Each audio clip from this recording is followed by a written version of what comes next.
Evangelho de Mateus, capítulo 7, verso de 13 a 23, assim diz a palavra do nosso Deus.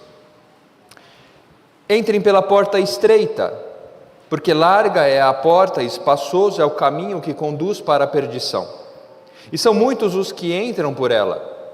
Estreita é a porta e apertado é o caminho que conduz para a vida, e são poucos os que o encontram. Cuidado com os falsos profetas que se apresentam a vocês disfarçados de ovelhas, mas por dentro são lobos vorazes. Pelos seus frutos vocês os conhecerão. Por acaso se colhem uvas de espinheiros ou figos de ervas daninhas? Assim toda árvore boa produz frutos bons, porém a árvore má produz frutos maus.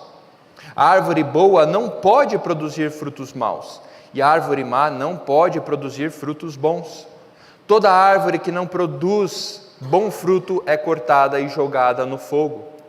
Assim, pois, pelos seus frutos vocês os conhecerão. Nem todo o que me diz Senhor, Senhor entrará no reino dos céus, mas aquele que faz a vontade de meu Pai, que está nos céus. Muitos naquele dia vão me dizer: Senhor, Senhor, nós não profetizamos em seu nome? E em seu nome não expulsamos demônios? E em seu nome não fizemos muitos milagres? Então lhes direi claramente: eu nunca conheci vocês, afastem-se de mim, vocês que praticam o mal. Até aqui a palavra do nosso Deus. Vamos orar? Santo Deus e eterno Pai, diante de Ti nos colocamos certos, ó Pai, de nossa incapacidade de compreendermos tudo aquilo que o Senhor tem a nos ensinar. Mas cremos também que o Teu Santo Espírito que nos foi dado em Cristo Jesus nos conduz, ó Pai, a uma vida segundo a Tua vontade por meio da Tua revelação dada a nós. E é o que fazemos neste momento. Pedimos que Teu Santo Espírito nos conduza por meio da Tua palavra. Em nome de Jesus. Amém. Como temos visto em nossa série sobre o Sermão do Monte, a realidade do reino instaurado por Cristo Jesus na vida dos seus discípulos. Temos acompanhado a transformação resultante numa nova condição na vida daqueles que são discípulos de Cristo. No primeiro sermão introdutório a esta série, lembramos sobre o chamado de Jesus aos discípulos, quando Jesus chama os seus discípulos: sigam-me e eu os farei pescadores de homens. Ou seja, Jesus chama e Jesus capacita para que sejamos os seus discípulos. Então, durante este sermão, Jesus está trabalhando a vida dos seus discípulos e demonstrando como eles podem experimentar fazer parte do reino dos céus. Esse sermão não se trata do reino dos céus apenas naquilo que ele reserva no glorioso retorno de nosso Rei. Este sermão fala sobre como este reino está presente hoje e deve ser experimentado por aqueles que foram feitos discípulos do Rei. Como experimentamos o reino dos céus hoje? Um reino instaurado por Cristo no nosso coração, no coração daquele a quem o Pai lhe deu por meio do seu sangue. Fazer parte do reino dos céus, ou ser discípulo de Cristo, nos leva a questionar a nós mesmos sobre a nossa vida cotidiana e o quanto experimentamos do reino de Deus no tempo presente. Um reino que não é definido por aparências, mas por transformação do coração. Um reino que vai muito além de cumprir regras, mas ser moldado pelo mandamento do Senhor. Transformação essa que distingue um povo, que apresenta um reino diferente neste mundo caído. E nessa manhã veremos uma tríade que o nosso Senhor Jesus Cristo nos apresenta sobre a realidade da vida cristã e o contraste com este mundo caído. onde o Senhor Jesus continua utilizando o seu método de expor a realidade da vida cristã e contrapô-la, ou trazer o contraste em relação ao mundo em que nós vivemos. A primeira realidade que nós vemos ensinadas por Cristo Jesus aqui é a realidade distintiva do caminho da vida cristã. Eu não creio que ao utilizar a parábola, ou ao utilizar a metáfora de porta e caminho neste contexto, Jesus esteja falando do convite do Evangelho à salvação, como ele faz, por exemplo, no Evangelho de João, no capítulo 7, quando diz que ele é a porta e todo que entrar por ele será salvo. Neste caso, eu acredito que Jesus está demonstrando a condição daqueles que se encontram como discípulos. A condição. Aqui não se trata de uma oferta, mas da constatação de como se encontram todos aqueles que já fazem parte do reino dos céus. Vejam, entrem pela porta estreita. Não é um convite, mas uma ordem. Jesus está dizendo: experimentem da profunda e rigorosa transformação do meu discipulado. Experimente do processo de transformação do coração de cada um de vocês para se parecerem cada vez mais comigo. Uma transformação árdua, um caminho difícil para o coração humano. Participem da renúncia por amor do meu nome e do reino que lhes fora dado. Entrem pela porta estreita. Estejam no caminho estreito. Participem do caminho árduo que é a transformação de um coração pecador, escravo do pecado, sendo redimido e libertado, da luta constante contra o próprio desejo, se colocando em submissão à vontade do Senhor. Entre pela porta estreita.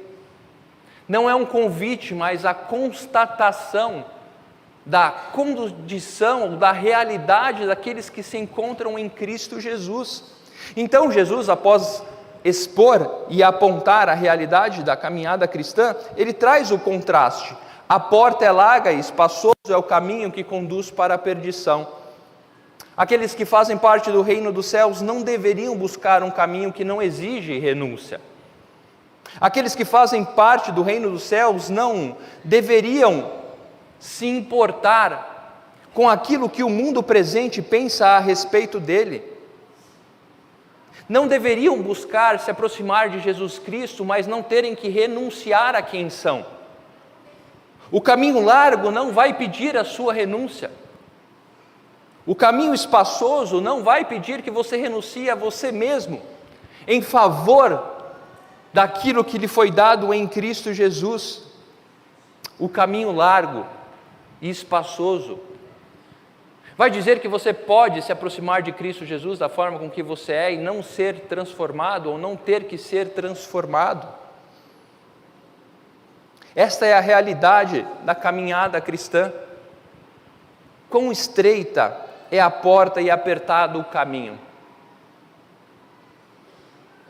Quão árduo é para o coração humano que milita contra a vontade de Deus ser transformado.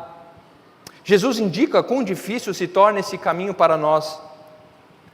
Durante todo o sermão, nosso Senhor Jesus Cristo vem contrapondo a realidade do que aqueles homens, escribas, fariseus, pensavam que era comunhão com Deus, demonstrando que a comunhão com Deus ou a vida com Cristo Jesus é algo muito mais profundo do que apenas servir a uma religião, cumprir ritos, aparentar ser um cristão.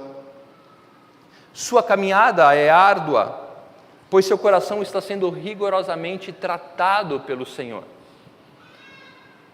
A vida cristã, essa caminhada da vida cristã em um mundo caído, é um processo árduo de um coração que está sendo moldado e transformado dia após dia pela obra de Cristo Jesus.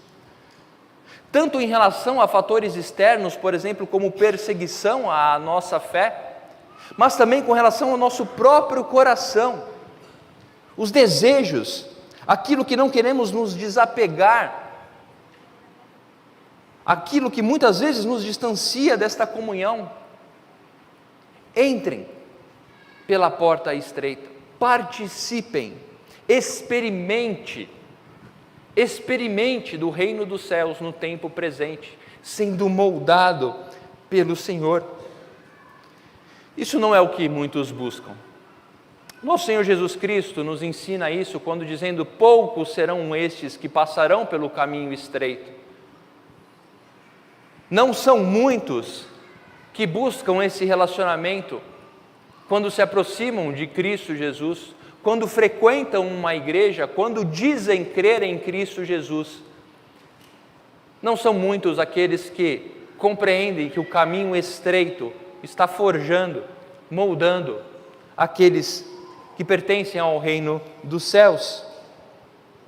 Jesus chama seus discípulos a percorrer o estreito caminho que Ele mesmo criou, para que fôssemos moldados à sua semelhança. Essa é a beleza do Evangelho. Jesus nos chama a percorrer o caminho que Ele mesmo trilhou, para que nós andássemos. Um caminho pelo qual Ele construiu pelo seu sofrimento, pela sua renúncia em nosso favor. Este caminho que trilhamos como pertencentes ao reino dos céus foi delineado, construído pelo sofrimento e renúncia de nosso Senhor. Se você é um discípulo de Cristo, eu quero dizer, você não está só nesta caminhada. O Espírito Santo do Senhor lhe conduz para uma caminhada de vida e não de morte. O contraste colocado aqui, eu creio que o nosso Senhor Jesus Cristo está dando ênfase ao caminho do crente, mas também demonstrando a consequência do caminho daqueles que não creem em seu nome. O Espírito Santo conduz aqueles que fazem parte do reino dos céus para um caminho de vida e não de morte. Mas é um caminho que nem todos poderão experimentar, pois não aceitam esse estreito e árduo caminho. Não querem abrir mão dos seus desejos, das suas vontades. Se satisfazem em vir a uma igreja, a sentar num banco, a ter um relacionamento de proximidade, mas não de intimidade com o Senhor Jesus Cristo. Até professam crer, mas não abrem mão deste mundo. Não abrem mão dos benefícios deste mundo. Se contentam com um largo caminho, mas que conduz à morte. Esta é a realidade do Evangelho, esta é a realidade que Jesus está mostrando aos seus discípulos. Entrem pelo meu caminho, pois outro caminho conduzirá vocês à morte. Seja moldado por Jesus Cristo, seja forjado, tenha o seu coração moldado por Jesus Cristo. Isso muitas vezes será árduo, isso confrontará você e os seus principais prazeres, as suas opiniões próprias a respeito de todas as coisas, aquilo que você quer para a sua vida. Tudo isso deve estar no caminho que Jesus trilhou e não no caminho que você quer trilhar. Esta é a condição, esta é a realidade da caminhada cristã. Caminhar num caminho trilhado pelo nosso Senhor Jesus Cristo, num caminho pelo qual Ele sofreu em nosso favor. Este é o caminho, aparentemente árduo no tempo presente, mas certamente um caminho satisfatório para toda a eternidade. Mas também o Senhor Jesus Cristo nos ensina a respeito da realidade distintiva dos frutos da vida cristã.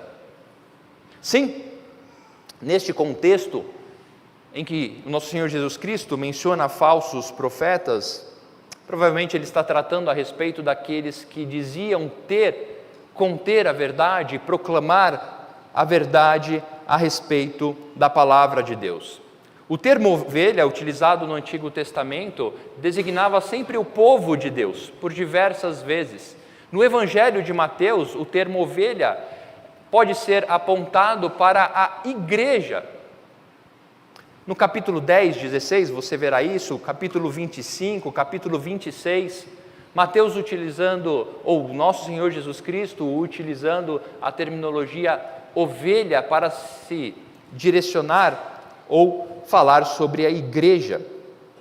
Isso nos ensina que devemos ter cuidado. O próprio Senhor Jesus Cristo nos diz: tomem cuidado, ou cuidado com os falsos mestres. Ser membro ou fazer parte do reino dos céus não se limita somente à sua experiência particular com Deus, mas o fato de que você faz parte de um coletivo, você faz parte de um reino. E este reino, por muitas vezes, é apresentado por pessoas que não fazem parte dele. Este reino, por muitas vezes, é ensinado, propagado por pessoas que não estão nele, que não são súditos deste reino. Por isso precisamos ter cuidado. Não são pessoas ingênuas, não são pessoas com falta de discernimento. O texto diz muito claramente: são lobos vorazes que deliberadamente propagam um falso evangelho, uma falsa mensagem. Não são ovelhas precisando ser apacentadas, mas inimigos do rebanho a serem combatidos. Eu acredito que por muitas vezes, quando olhamos para o evangelicalismo de nossos dias, ou tantas pessoas se apropriando do evangelho, há um sentimento de que eu não devo julgar, de que eu não devo manifestar a minha opinião, que eu não devo confrontar, porque um dia o Senhor fará isso. Mas o nosso Senhor Jesus Cristo nos ensina o contrário. Ele nos dá os meios pelos quais nós poderemos exercer o nosso juízo, conhecendo os frutos. Pelos frutos vocês conhecerão. Aqui nosso Senhor Jesus Cristo não se refere ao julgamento que Ele mesmo fará quando retornar, mas que os frutos dessas pessoas nos permitem fazer esse julgamento, a cuidar do Evangelho, a defender o Evangelho contra esses lobos vorazes. Eu sei que na sua mente você já pode ter elencado algumas personalidades que você julga ser falso profeta, mas eu creio que nós devemos ter cuidado, porque a mentira ou a deturpação do Evangelho, ela é aplicada de forma sagaz, de uma forma escrachada, eu concordo, mas por muitas vezes de uma forma sutil, que pode passar desapercebida quando não olhamos para os frutos daqueles que a propagam. Pelos frutos vocês conhecerão. Fruto da vida cristã é algo que distingue os súditos do reino dos céus, aqueles que proclamam a verdade, aqueles que recebem essa verdade. O versículo 17 e 18 traz este contraste, mostrando uma forma positiva e negativa a respeito disso. Ele trata a questão da árvore, o exemplo da árvore, com um paralelismo que poderíamos pensar desta forma: o que é, deve ser o que é. O que é não pode ser outra coisa além do que é. Eu sei que pode parecer difícil, mas vou tentar explicar. Uma boa árvore só pode produzir bons frutos. E uma boa árvore deve recusar-se a produzir maus frutos. Uma boa árvore, e aqui neste contexto, árvores são os discípulos de Jesus e frutos, os seus ensinamentos, aquilo que o Senhor Jesus Cristo conduz os seus discípulos a fazerem. Ser discípulo de Jesus nos faz produzir bons frutos, mas da mesma forma nos capacita a negarmos produzir frutos maus. Uma boa árvore produz os frutos de justiça. A árvore má se contenta apenas na aparência em pertencer à verdade. A vida cristã não apenas deve expressar conformidade aos ensinamentos de Cristo, como também não aceitar qualquer coisa diferente disso. Fomos chamados não somente a viver o Evangelho, mas a defender o Evangelho, a proclamar o reino dos céus neste mundo caído e não deixar que lobos vorazes adentrem o nosso arraial. A defesa da fé, não somente no âmbito particular da nossa própria fé, mas a defesa da fé do corpo, da Igreja de Cristo neste mundo. A olhar com cuidado com os falsos profetas, estarmos atentos ao que está sendo ensinado, estarmos atentos ao que está sendo chamado de Evangelho, mas não produz frutos segundo o Evangelho. Ser distinto nesse mundo, pertencer ao reino dos céus, é estar atento aos falsos profetas, ao falso evangelho, que muitas vezes pode nos satisfazer, que muitas vezes pode nos agradar. Muitos erros doutrinários satisfazem o nosso coração.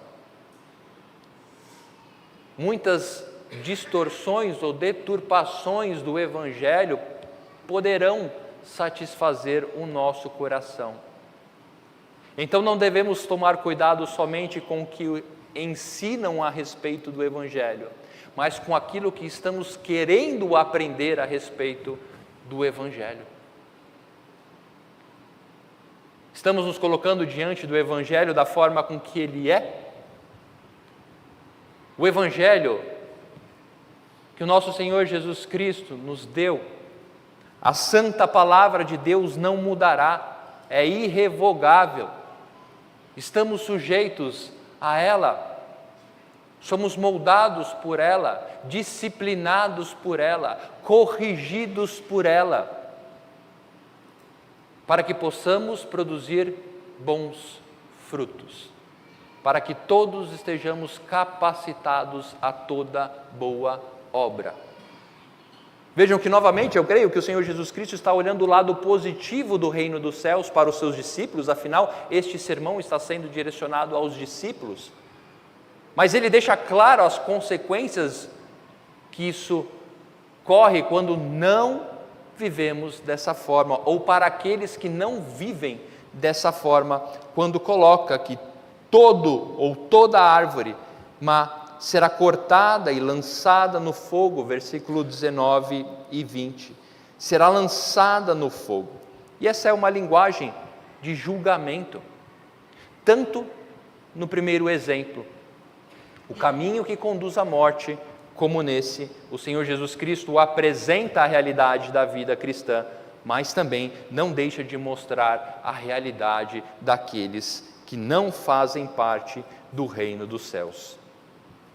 Jesus, nesta tríade, está se aproximando do final do Sermão do Monte. Neste ponto, a expressão no versículo 21, que entrará no reino dos céus, indica a realidade do julgamento final. E eu creio aqui que novamente o foco continua a ser naquilo que os discípulos foram capacitados para experimentar do reino dos céus. Jesus contrapõe novamente esta realidade quando diz: nem todo que me diz Senhor, Senhor, nem todo que me diz Senhor, Senhor, será ouvido. E aqui o nosso Senhor Jesus Cristo nos ensina o terceiro ponto, que é a essência da vida cristã. O que é a essência da vida cristã nos distingue como membros do reino dos céus? É que você até pode parecer crente, você até pode falar como crente, se vestir como crente, mas o Senhor conhece quem você realmente é, aquilo que há em seu coração, e Ele responderá a isso. No Evangelho de João, no capítulo 2, versículo 23, diz que muitos criam no nome do Senhor Jesus Cristo pelos milagres que Ele fazia, mas o texto também diz que o nosso Senhor Jesus Cristo não se deixava ser crido por aqueles, porque conhecia o coração do homem e não precisava que ninguém lhe desse testemunho a respeito do homem. Você pode parecer crente, falar como crente, se vestir como crente, mas o Senhor Jesus Cristo conhece quem você é, e Ele responde a isso. A vida cristã é expressa por um coração totalmente transformado e entregue à vontade de Deus. O Senhor Jesus Cristo nos ensina: não é todo que me diz Senhor, Senhor, que entrará no reino dos céus, versículo 21, mas aquele que faz a vontade do meu Pai que está nos céus. Não basta proclamarmos que Cristo é o Senhor, se de fato Ele não reina sobre nossa vida. Estar debaixo da vontade de Deus é a evidência de pertencermos ao reino dos céus. Estar submisso, estar desejoso, buscar constantemente, no caminho árduo, no caminho estreito, na busca pela produção de frutos, de boas obras, reconhecendo a boa e perfeita vontade do nosso Pai que está nos céus. É isso que distingue os cidadãos do reino dos céus neste mundo caído. Se pudéssemos dizer em uma frase: a vontade do Pai. A vontade do Pai e não a minha.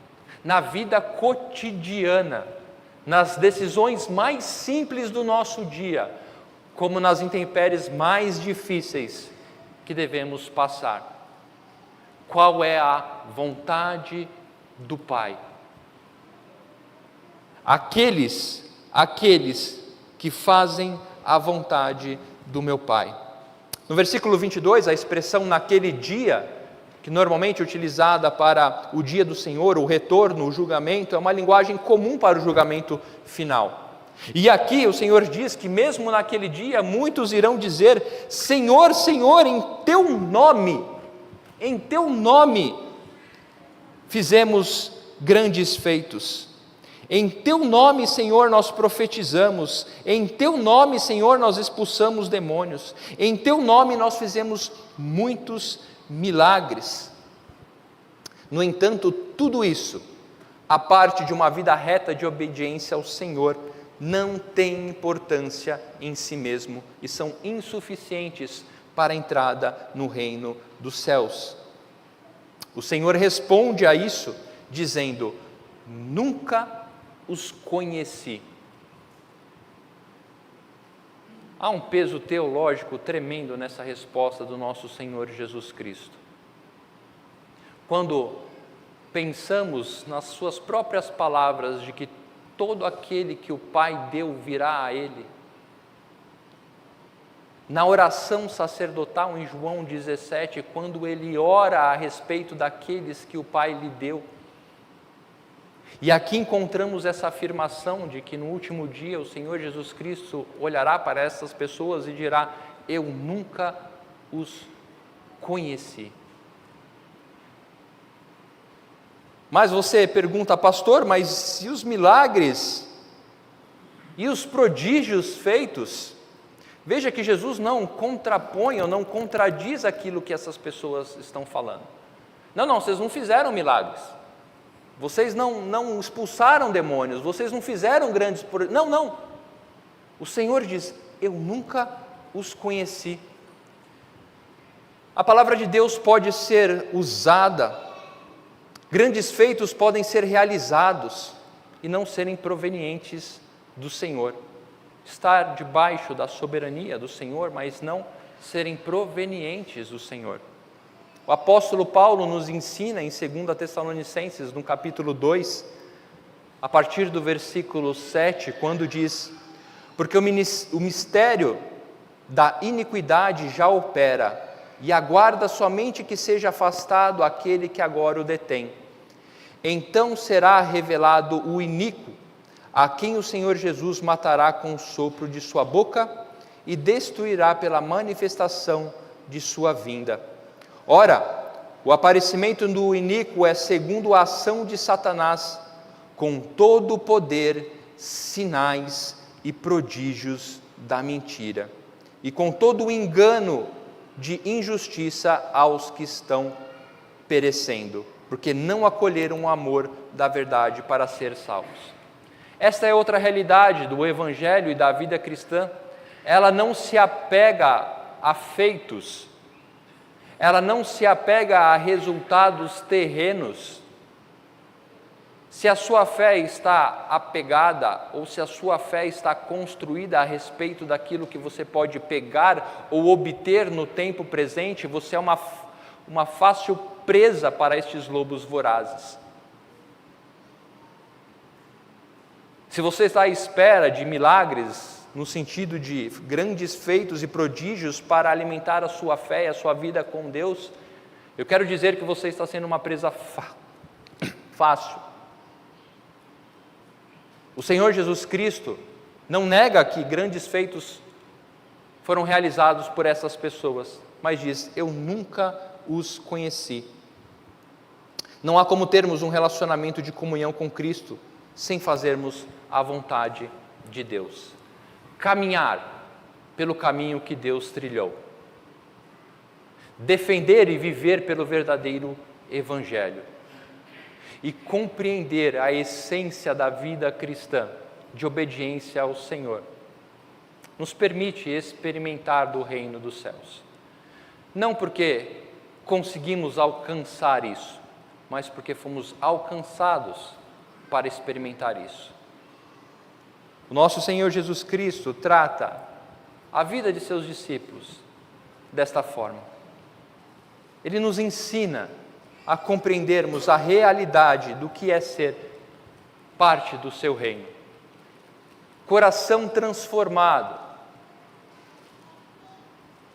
submissão à sua vontade, nos faz experimentarmos daquilo que nos foi dado em Cristo Jesus. Portanto, certifique-se de estar no caminho que lhe conduz à transformação do seu coração. Olhe para a sua vida, compreenda os seus dias. Qual caminho você tem trilhado? Um caminho que por muitas vezes traz você a abrir mão de desejos terrenos, de quebrar o teu orgulho, de moldar a sua vida segundo a vontade de Deus? Atente-se ao Evangelho no qual está sendo pregado para você e pelo qual você está buscando. Atente-se para como o Evangelho está sendo apresentado, mas principalmente, atente-se e cuide para responder qual é o Evangelho que você tem buscado e quais são os frutos provenientes disso. E por último, considere a essência de seu relacionamento com Cristo. Ele é firmado na obediência aos seus mandamentos, como sendo a plena expressão da vontade do Senhor. Você compreende a vontade do Senhor como aquilo que lhe faz estar cada vez mais próximo do seu Pai que está nos céus?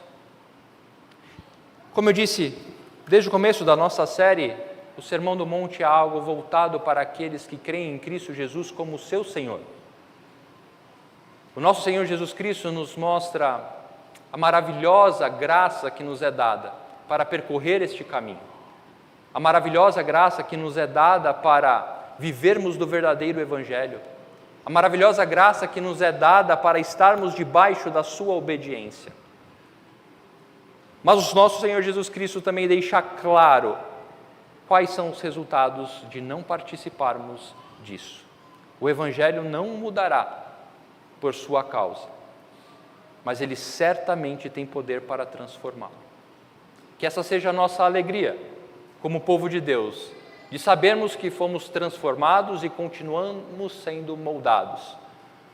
Mas se você ainda não se aproximou de Cristo Jesus ou não o reconheceu como seu Senhor e Salvador desta maneira, as Escrituras deixam claro qual será o seu fim. Que Deus nos abençoe. Vamos orar? Senhor, obrigado a Deus pela Tua palavra. Obrigado, Senhor, porque o Senhor nos ensina quem somos, ó Pai, em Cristo Jesus. O Senhor nos ensina todas as bênçãos, a riqueza do que podemos experimentar por conta da obra de Cristo em nossa vida. O Senhor nos mostra, Senhor, a riqueza da vida cristã. O Senhor nos mostra, ó Pai, o poder do Teu reino instaurado em Cristo Jesus, no qual já podemos viver hoje. O Senhor nos apresenta a beleza, a profundidade e o poder do Evangelho. Pedimos que Teu Santo Espírito nos conduza, Senhor, cada dia, em cada situação. Conduza o nosso pensamento, conduza o nosso falar, conduza o nosso sentir, ó Pai, conforme a Sua vontade. Perdoa-nos, Senhor, quando nos distanciamos disso. Perdoa-nos, Senhor, quando achamos que somente aparências são suficientes. Traga ao nosso coração, ó Pai, esta verdade, pois sabemos que a obra de Cristo Jesus nos deu a capacidade de assim vivermos.